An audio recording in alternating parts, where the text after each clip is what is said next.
under depression and she wants to get pregnant. Can she look after herself?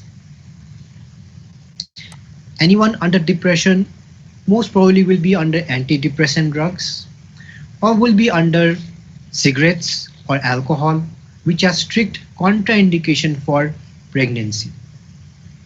So how to manage in that scenario then? To which category those drugs come under? So the question lies is, should you prescribe antidepressant to those females or let her be on her own? The question sometimes lies, which has more risk?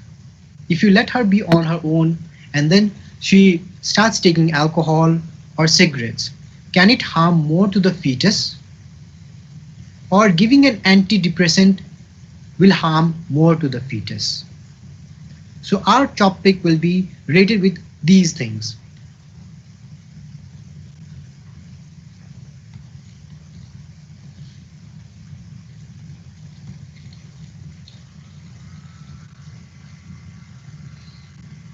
Can you see the slide? Yes, sir. Okay. So drug use in pregnancy and lactation. Now first thing is, no drug is safe. Why? I'll give you an example of erythromycin. Erythromycin only is safe if you combine this erythromycin with another component like ethinyl succinate, that is also safe. But if you combine the same erythromycin with estolate, it is harmful. So here we can see a particular example that the same drug is safe, and if you combine it with some other chemical, that becomes unsafe, harmful effect. Like in case of erythromycin, we have erythromycin estolate, which has harmful effect compared to that of plain erythromycin or erythromycin with ethyl succinate. This chapter did not came up all of a sudden. It all started from a point where we call it thalidomide toxicity. Basically, it was a drug that was given in order to prevent nausea and vomiting during pregnancy. But what happened was that when the babies were delivered, you can see the limbs are very short. This is a structural deformity. Now, this particular gentleman reported that he found babies to have these kinds of abnormalities, and if any other physician have reported the same thing or not. So then they came to know that those physicians who prescribed thalidomide during pregnancy, the babies started to have this structure deformity called as phocomelia. This attracted the attention of WHO, so it started to monitor the effect of drug, the adverse effect of drugs. So WHO initially started it, but later on it merged with another government organization that is called Uppsala Monitoring Center, which is in Sweden, and together WHO and UMC together they monitor the drugs.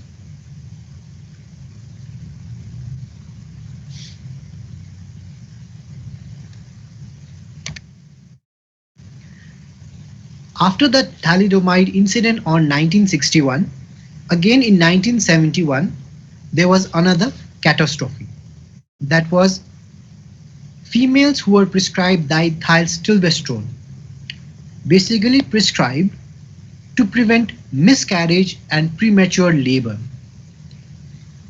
What turned out was that after the babies were delivered, there was no defect, but as the child kept maturing, this developed cancer of the cervix, vagina, together known as clear cell adenocarcinoma. So thalidomide was clearly visible, the toxicity was clearly visible immediate after the childbirth. But here We have an example in which the child was perfectly normal, but as the child advances, this child started to develop this cancer. That is why monitoring of those drugs is very important, not just till birth, but even after birth for a longer period of time.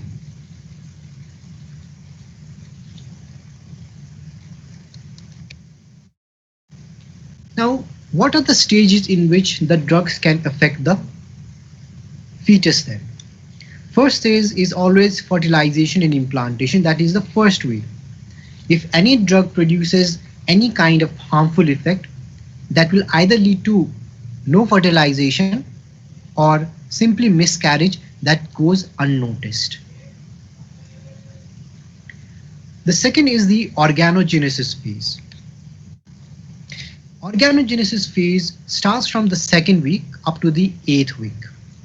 Basically, when if you happen to give any kind of harmful drugs, it leads to structural deformities.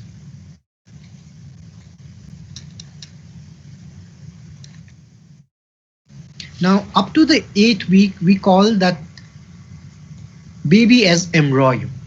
But after the 8th week, it starts to become fetus, because after the 8 weeks, it moves on to the growth and development phase. Here, side effect of the drug will be seen as developmental or functional abnormalities. Now coming to this part of sex determination. Generally around 3 to 4 weeks, it is very difficult to identify whether it is a male or a female. For around 15 weeks only, it can be actually determined whether it is a boy or girl.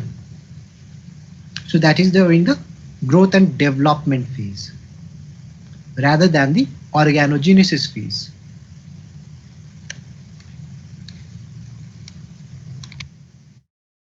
Now similarly, based on the risk, based on the adverse effect, this classification has been there, that is A, B, C, D and X, in which A means safe to use in pregnancy, in which we have just the supplement drugs like vitamin B12, iron, folic acid, and we have category B drugs, a limited amount of category B drugs, which means you can give, but it is always best if the patient does not consume them. But it can be given. And that also depends upon in which trimester is the patient.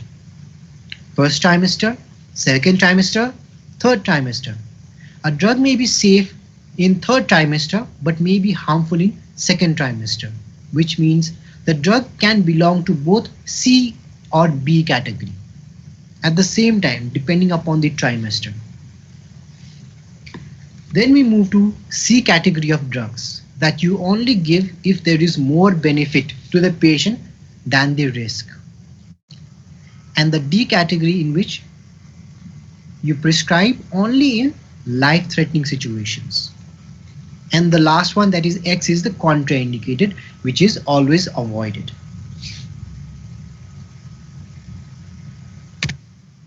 So category X can lead to some of the deformities which we might have seen in our daily lives, that is cleft lip and palate.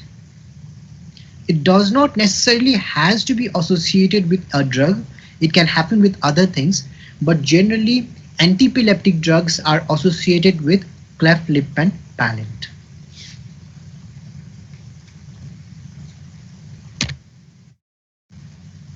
Now, the organization have made it this category A, B, C, D and X that was established in 1979. But it was correct then. It was correct then, but this is 2020. And now people have modified their thoughts. Now, not only people are looking for drugs which are safe during pregnancy and lactation, but people are also looking forward towards effect of that drug on the reproductive potential. You may not be married, but if you're consuming a drug, that can hamper your reproductive potential, that should also be included in drugs used for pregnancy and lactation. So this is the newer forward therapy that has been there but may or may not be still be effective, because for that to be effective, this thing has to be mentioned in the labeling of the drug.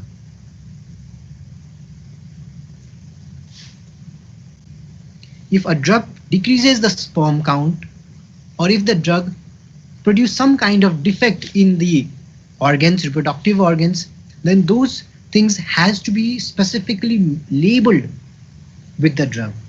So this is the newer concept, that is not only the pregnancy and lactation, but the effect of drug on the reproductive potential of a person should also be mentioned.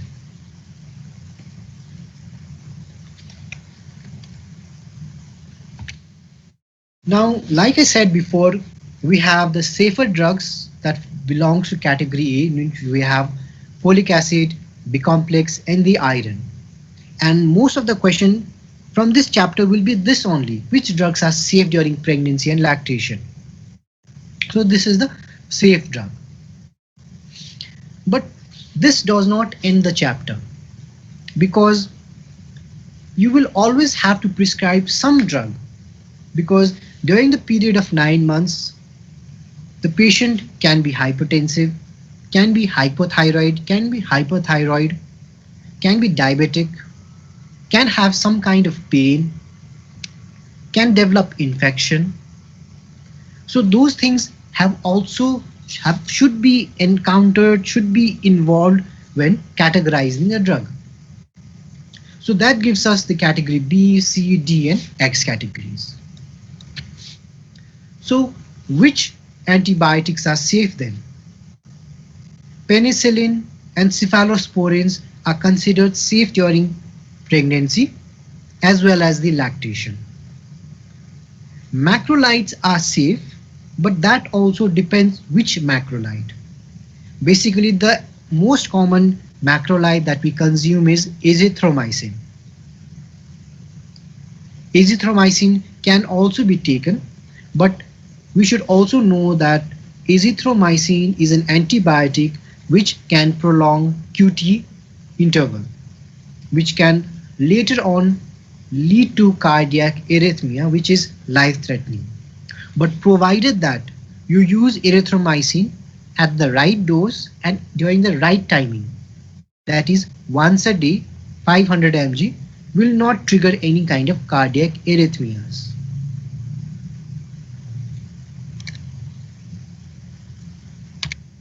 Then we have antibiotics for gram-negative organisms.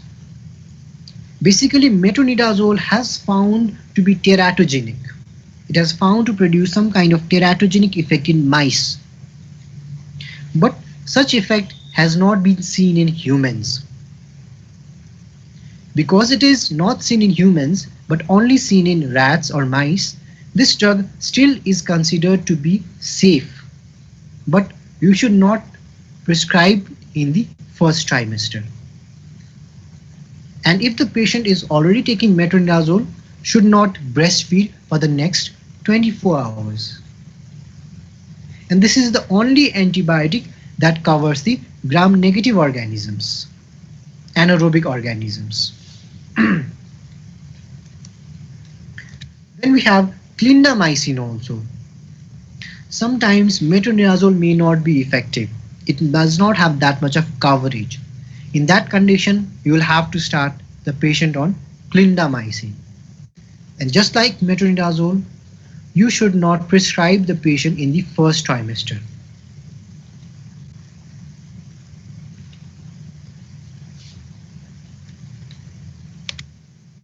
Then we have category C drugs. We have fluoroquinolones, in which we have ciprofloxacin.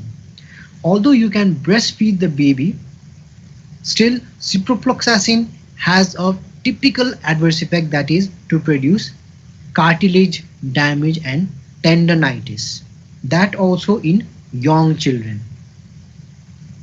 And because of that tendency to produce tendinitis, and cartilage damage, it is categorized under category C, not B. So here onwards, only if there is more benefit to the patient,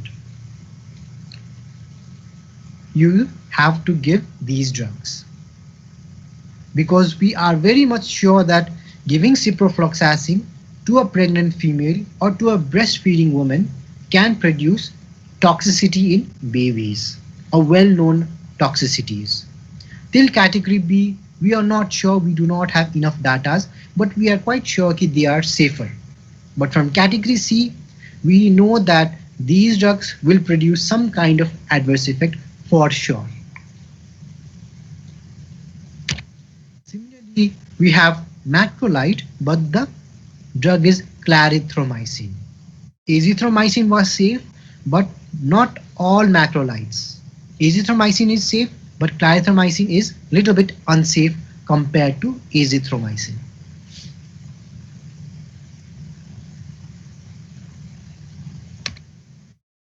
We have sulfa drugs like dapsone, and this is very sure because sulfa means sulfur containing drugs. It can be sulfonylureas, which are used for diabetic. It can be antibacterial drugs like dapsone. Any drug which has thio means like thiazides, which is a diuretics, because thio also means sulfur. Sulfur drugs or thio group of drugs, all of them which has sulfur means these sulfur containing drugs are lipid soluble in nature. A lipid soluble drug means it can cross blood-brain barrier, it can easily cross placental barrier. So lipid soluble drugs can easily access the fetus. So you have to keep that in mind. Even if you can't memorize, any drug which has sulfur, which has thio written in it, belongs to category C because it can cross placental barrier. Aminoglycoside. The drug itself has the word no, AMINO, no. Don't give in pregnancy and lactation because it damages the eighth cranial nerve. It is also very much popular for producing N for nephrotoxicity, N for neurotoxicity, and O for ototoxicity. So aminoglycoside should not be given. So besides we have the eighth cranial nerve damage, it also can produce nephrotoxicity and neurotoxicity.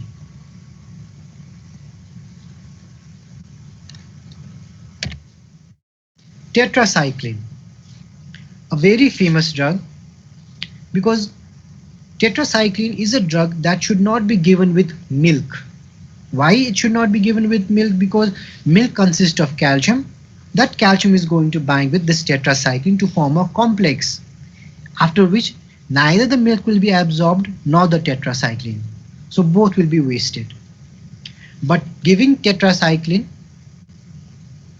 in mother or during breastfeeding can lead to deposition of this tetracycline in high calcium content tissues like tooth structure, like bones.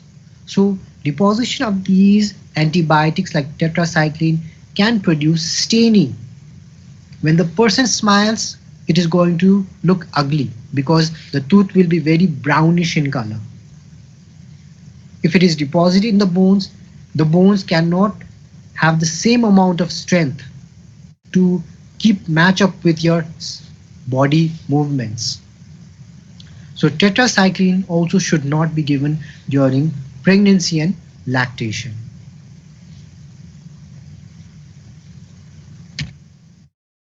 Those are about the antibiotics. What about analgesics? During the period of 9 months, the mother can also suffer from pain. So which is the most safest? It is always the paracetamol. But paracetamol also comes with some kind of warning. That is, it can produce hepatotoxicity to the point of collapse of the patient, but that all depends on the dose of paracetamol.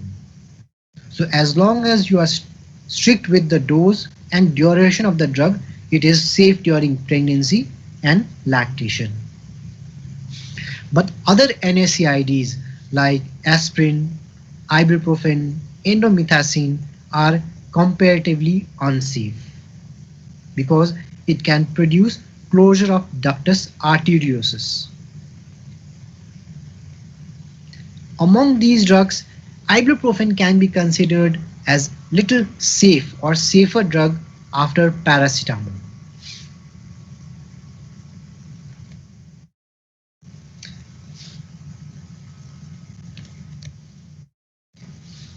So besides the infection and besides the painful condition, a female can develop gestational diabetes for which drugs like metformin, glyburide and insulin can be given. In fact, the drug metformin is also used for management of polycystic ovarian disease. If the couples are trying for babies and they are not able to have baby, then they go for the gynecologist. Sometimes the females they have polycystic ovarian disease because of which they are not able to establish a pregnancy or fertilization. So they are prescribed, the female is prescribed metformin just to establish pregnancy. It is one of the drug for management of reproductive disease or reproductive condition known as polycystic ovarian disease. So metformin is safe during pregnancy, glyburide as well as the insulin.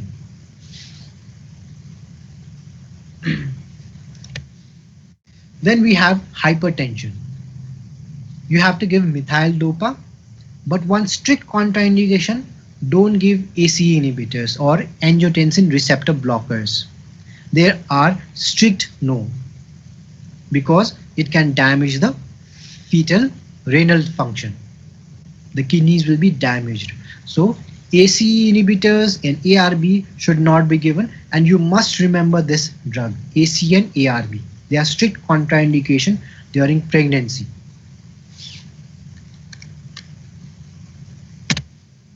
Hypothyroidism. The drug propylthiouracil starts with the word P, which means P can be given during pregnancy. Methimazole can also be given, but preferably we go for propylthiouracil. Other than these drugs, no other drugs should be given because it can lead to permanent hypothyroidism in the fetus.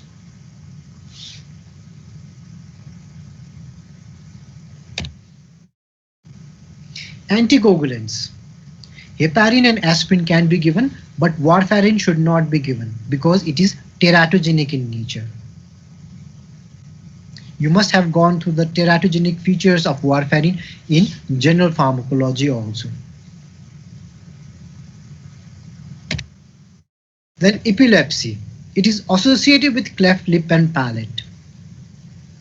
But if you avoid these drugs and if the female tends to develop epilepsy during pregnancy, it can also be life-threatening to both the mother and fetus. So preferably phenobarbital, although it is a barbiturate, and it is the only barbiturate that is still in use because it can be considered little bit safe during pregnancy. But if phenobarbital is not used, you either have to stick to carbamazepine, lamotrigine, and levetiracetam. Although they are associated with cleft lip and palate. Antiemetic drugs. Initially thalidomide was used. You'd have known the effect, that is phocomelia. But now metoclopramide is considered safer. Although metoclopramide can cross blood-brain barrier, it can also cross placental barrier, but it is still considered as safe during pregnancy.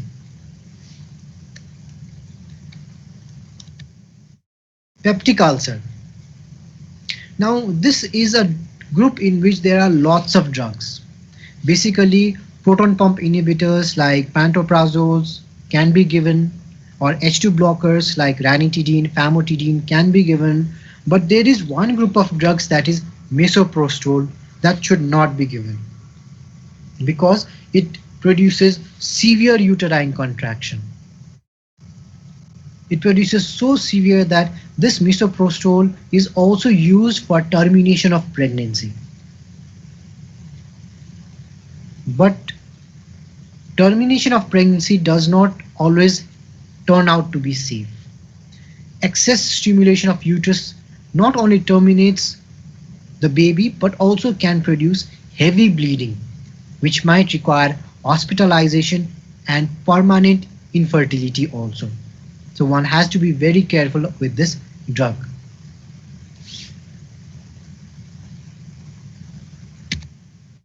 Asthma. As long as the drugs are topical, like inhaled corticosteroids, they are safe, but oral corticosteroids are contraindicated.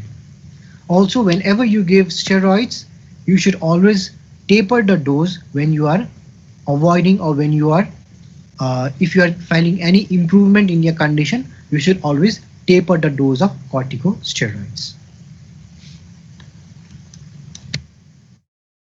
And we have lots of other drugs, anti-malarial, antifungal, anti-tuberculosis drugs. All of them, they come under the category C drugs. So as far as possible, avoid these drugs.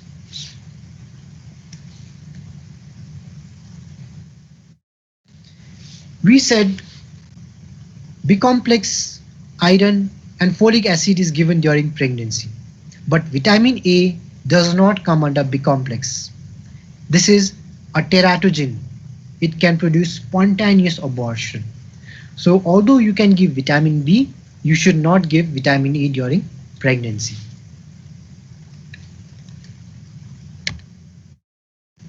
As we all know, alcohol and cigarettes are those things which touches almost every organ of our body, from muscles to brain to everything. So alcohol and cigarettes, both of them can produce toxicity. Fetal alcohol syndrome can happen if the mother is taking alcohol.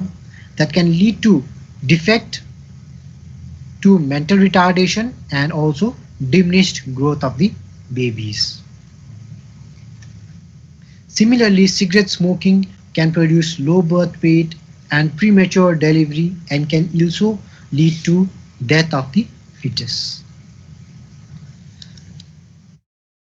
And one should also not consume too much of tea and coffee during pregnancy, as it is a stimulant and can increase the heart rate and breathing of the baby or the fetus. So with this, we finish our topic, drug use for pregnancy and lactation. The most common question will be asked during the viva than the theory part. And in viva, your question will be which drugs are considered safe during pregnancy and lactation. Your answer should be iron, folic acid, and B complex. And if the external want to drag you more, then you might have to name few of the category B drugs as well, because category B drugs are something that you might need to prescribe them even though it is little bit harmful.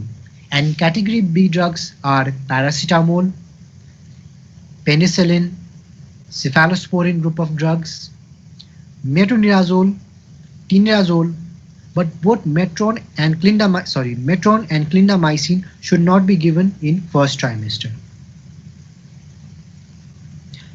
If the female has diabetes, insulin, metformin, glyburide can be given. If case of asthma, inhaled corticosteroids can be given. In case of hypertension, methyl dopa can be given. In case of hyperthyroidism, propylthiouracil can be given. So those things is something that it is better if you remember. So with this, we finish our class. I hope you understand. I will send the PDF of the slides to Dinesh Ratla later in the evening hours. Thank you.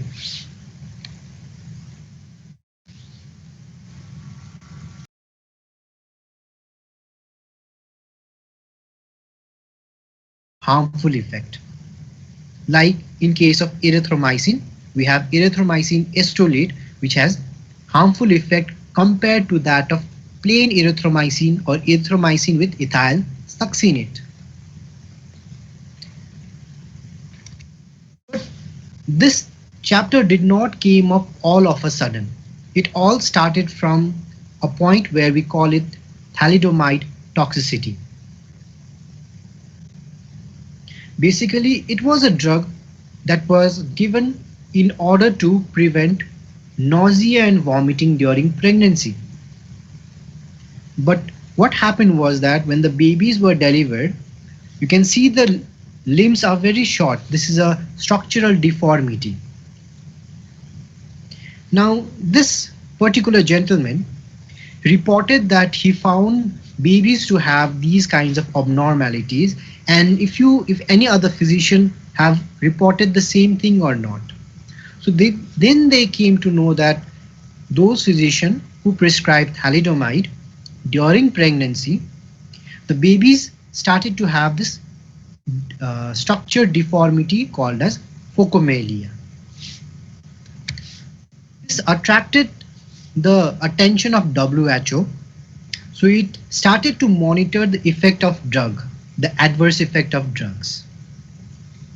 So WHO initially started it, but later on it merged with another government organization that is called Uppsala Monitoring Center, which is in Sweden, and together WHO and UMC together they monitor the drugs.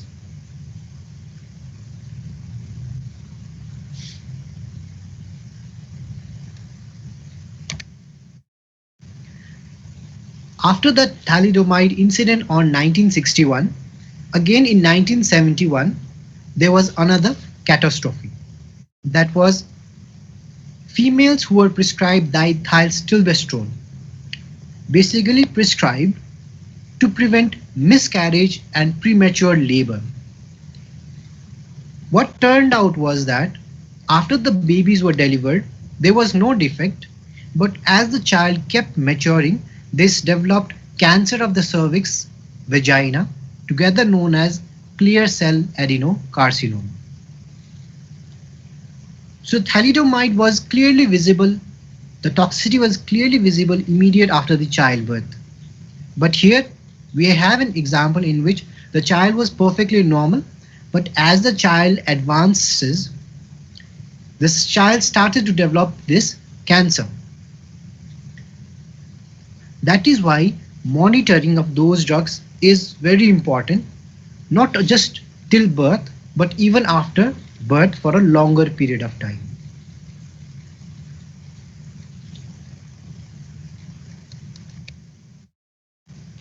Now, what are the stages in which the drugs can affect the fetus then? First stage is always fertilization and implantation. That is the first way. If any drug produces any kind of harmful effect, that will either lead to no fertilization or simply miscarriage that goes unnoticed. The second is the organogenesis phase. Organogenesis phase starts from the second week up to the 8th week. Basically, when if you happen to give any kind of harmful drugs, it leads to structural deformities.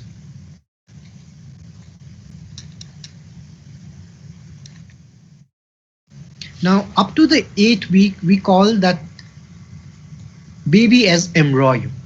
But after the 8th week, it starts to become fetus, because after the 8 weeks, it moves on to the growth and development phase. Here, side effect of the drug will be seen as developmental or functional abnormalities.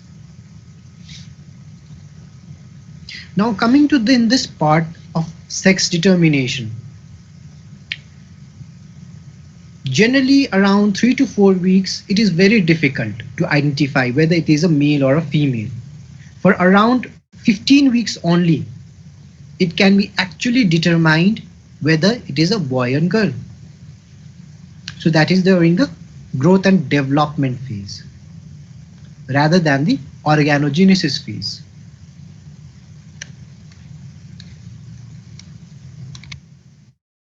Now, similarly, based on the risk, based on the adverse effect, this classification has been there, that is A, B, C, D, and X, in which A means safe to use in pregnancy, in which we have just the supplement drugs like vitamin B12, iron, folic acid, and we have category B drugs, a limited amount of category B drugs, which means you can give, but it is always best if the patient does not consume them, but it can be given.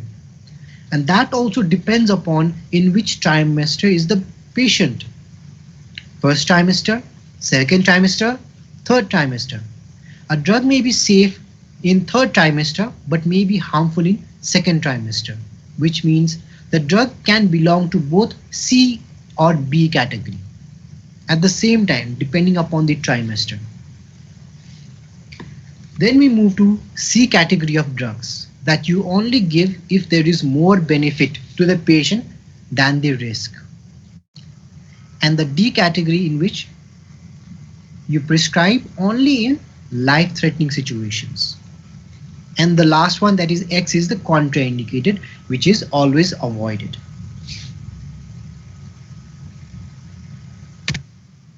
So category X can lead to some of the deformities which we might have seen in our daily lives, that is cleft lip and palate.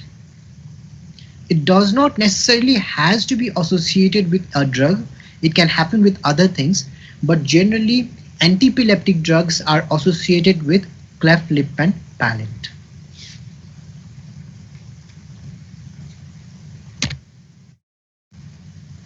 Now, the organization have made it this category A, B, C, D, and X that was established in 1979.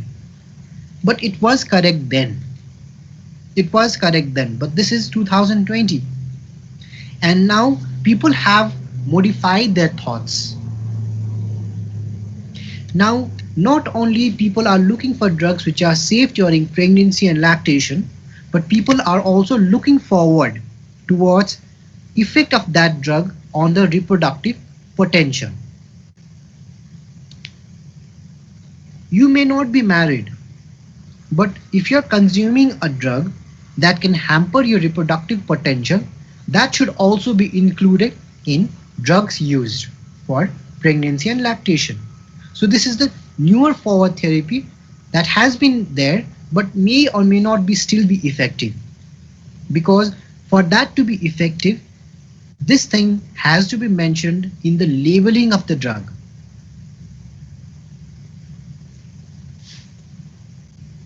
If a drug decreases the sperm count, or if the drug produces some kind of defect in the organs, reproductive organs, then those things has to be specifically labeled with the drug. So this is the newer concept. That is not only the pregnancy and lactation, but the effect of drug on the reproductive potential of a person should also be mentioned.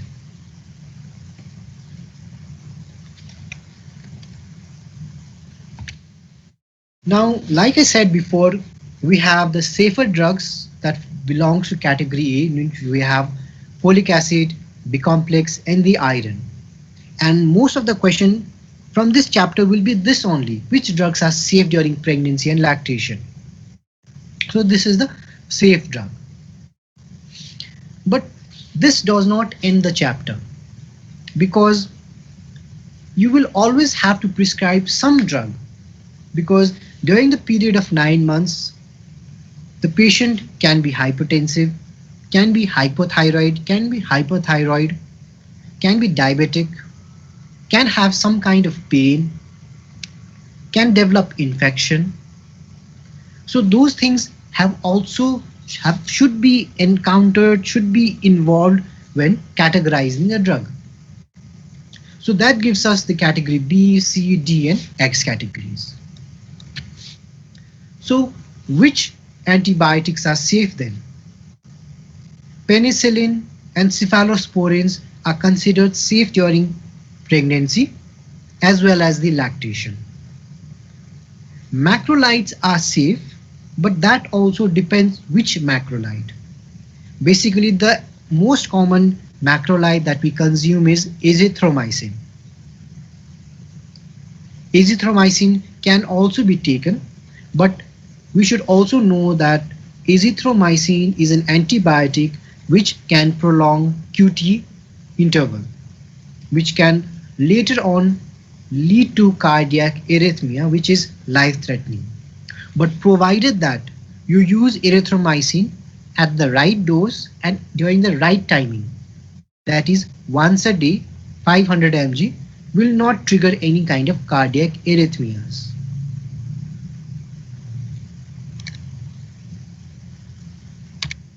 Then we have antibiotics for gram-negative organisms.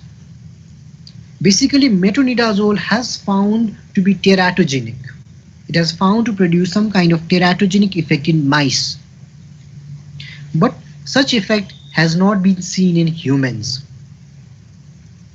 Because it is not seen in humans but only seen in rats or mice, this drug still is considered to be safe. But you should not prescribe in the first trimester. And if the patient is already taking metronidazole, should not breastfeed for the next 24 hours. And this is the only antibiotic that covers the gram-negative organisms, anaerobic organisms. Then we have clindamycin also. Sometimes metronidazole may not be effective. It does not have that much of coverage. In that condition, you will have to start the patient on clindamycin. And just like metronidazole, you should not prescribe the patient in the first trimester.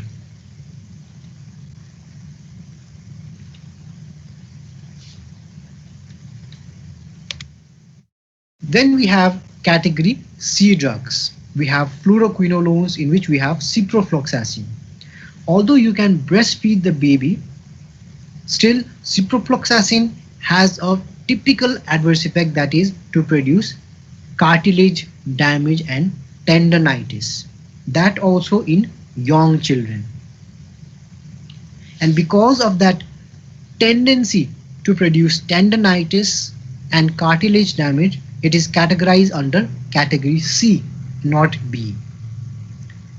So here onwards, only if there is more benefit to the patient, you have to give these drugs. Because we are very much sure that giving ciprofloxacin to a pregnant female or to a breastfeeding woman can produce toxicity in babies, a well-known toxicities. Till category B, we are not sure, we do not have enough data, but we are quite sure that they are safer. But from category C, we know that these drugs will produce some kind of adverse effect for sure. Similarly, we have macrolide, but the drug is clarithromycin. Azithromycin was safe, but not all macrolides. Azithromycin is safe, but clarithromycin is a little bit unsafe compared to azithromycin.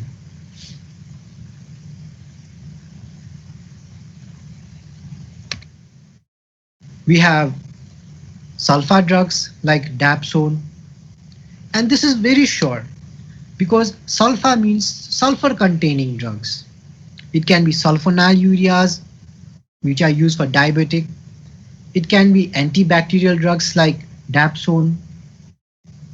Any drug which has thio means like thiazides, which is a diuretics, because thio also means sulfur. Sulfur drugs or thio group of drugs, all of them which has sulfur means these sulfur containing drugs are lipid soluble in nature.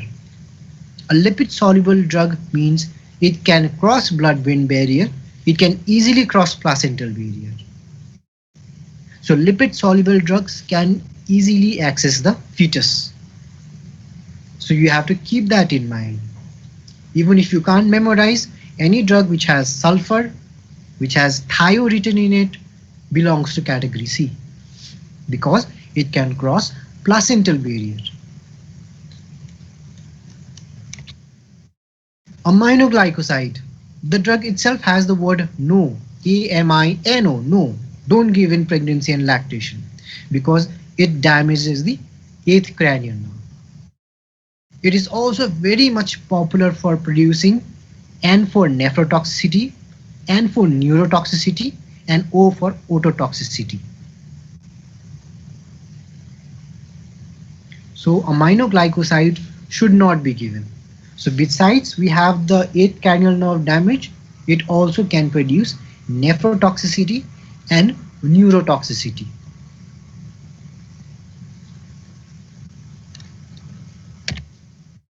Tetracycline, a very famous drug because tetracycline is a drug that should not be given with milk. Why it should not be given with milk? Because milk consists of calcium. That calcium is going to bind with this tetracycline to form a complex, after which neither the milk will be absorbed nor the tetracycline. So both will be wasted. But giving tetracycline in mother or during breastfeeding can lead to deposition of this tetracycline in high calcium content tissues like tooth structure, like bones. So deposition of these antibiotics like tetracycline can produce staining. When the person smiles, it is going to look ugly because the tooth will be very brownish in color.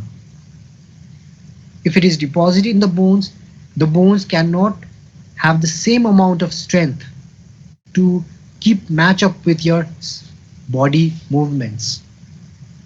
So tetracycline also should not be given during pregnancy and lactation.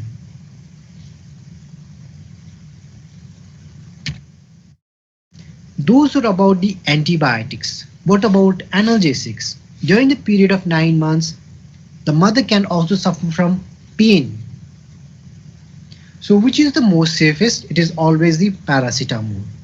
But paracetamol also comes with some kind of warning. That is, it can produce hepatotoxicity to the point of collapse of the patient, but that all depends on the dose of paracetamol. So as long as you are strict with the dose and duration of the drug, it is safe during pregnancy and lactation. But other NSAIDs like aspirin, ibuprofen, indomethacin are comparatively unsafe because it can produce closure of ductus arteriosus. Among these drugs, ibuprofen can be considered as little safe or safer drug after paracetamol.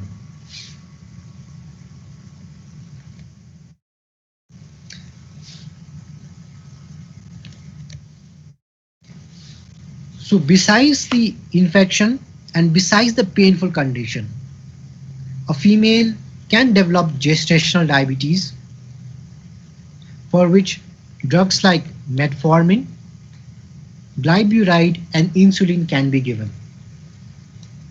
In fact, the drug metformin is also used for management of polycystic ovarian disease. If the couples are trying for babies and they are not able to have baby, then they go for the gynecologist. Sometimes the females they have polycystic ovarian disease because of which they are not able to establish a pregnancy or fertilization. So they are prescribed, the female is prescribed metformin just to establish pregnancy. It is one of the drug for management of reproductive disease or reproductive condition known as polycystic ovarian disease. So metformin is safe during pregnancy, glyburide as well as the insulin.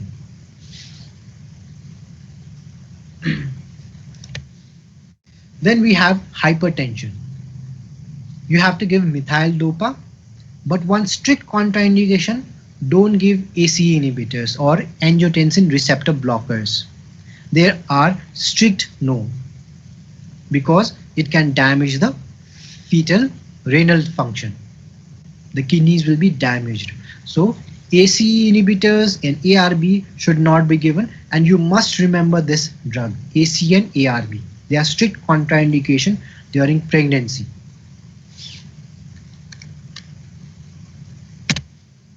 Hypothyroidism.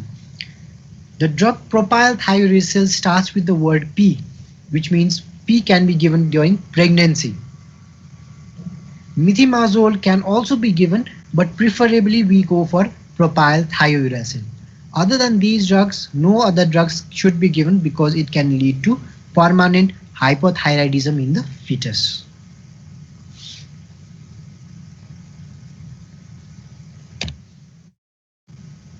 Anticoagulants. Heparin and aspirin can be given, but warfarin should not be given because it is teratogenic in nature. You must have gone through the teratogenic features of warfarin in general pharmacology also. Then epilepsy. It is associated with cleft lip and palate. But if you avoid these drugs and if the female tends to develop epilepsy during pregnancy, it can also be life-threatening to both the mother and fetus. So preferably phenobarbital, although it is a barbiturate, and it is the only barbiturate that is still in use because it can be considered little bit safe during pregnancy. But if phenobarbital is not used, you either have to stick to carbamazepine, lamotrigine, and levetiracetam. Although they are associated with cleft lip and palate. Antiemetic drugs. Initially thalidomide was used. You'd have known the effect, that is phocomelia. But now metoclopramide is considered safer. Although metoclopramide can cross blood-brain barrier, it can also cross placental barrier, but it is still considered as safe during pregnancy.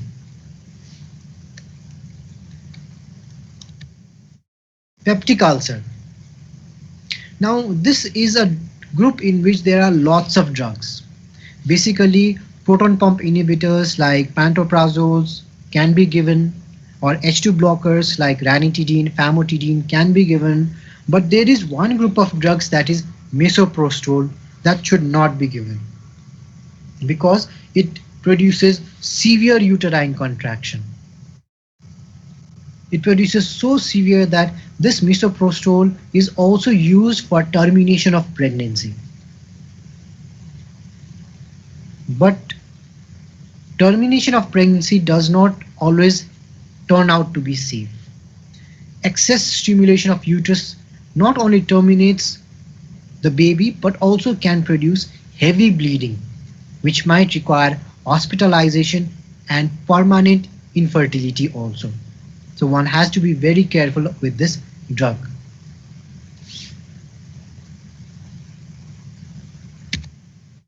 Asthma. As long as the drugs are topical, like inhaled corticosteroids, they are safe, but oral corticosteroids are contraindicated. Also, whenever you give steroids, you should always taper the dose when you are avoiding, or when you are if you are finding any improvement in your condition, you should always taper the dose of corticosteroids. And we have lots of other drugs, antimalarial, antifungal, anti-tuberculosis drugs. All of them, they come under the category C drugs. So as far as possible, avoid these drugs.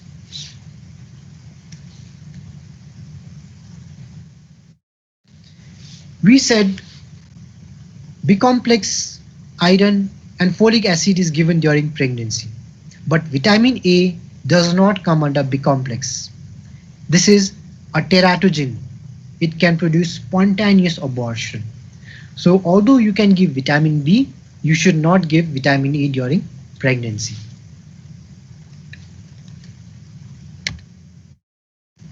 As we all know, alcohol and cigarettes are those things which touches almost every organ of our body, from muscles to brain to everything. So alcohol and cigarettes, both of them can produce toxicity. Fetal alcohol syndrome can happen if the mother is taking alcohol.